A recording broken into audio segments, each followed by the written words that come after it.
Guys ये है Castrol का इंजन प्रेशर शैम्पू, तो इसको डालते हैं यहाँ पर, जो कि क्लच में रहता है। अब इसको इस तरह से डाल देते हैं।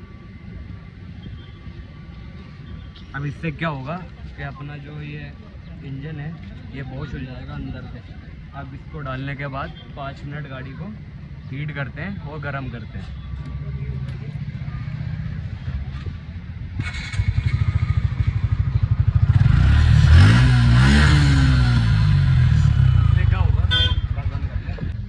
तो गाइस टाइमर हो गया अपना स्टार्ट, 52-53 सेकेंड हो चुके हैं और गाड़ी हो रखी है स्टार्ट।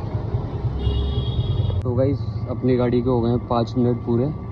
अब इसका जो नीचे का 14 mm का नट आता है, इसको खोलने के बाद में इसका पुराना ऑयल निकालेंगे। ये देखिए सारा क्लीन होके ऑयल आ रहा है ऊपर से, और ये है मोटल 3100 सिंथेटिक ऑयल। अब ये इसमें डलेगा। वीडियो अच्छी लगी है तो वीडियो को लाइक करें।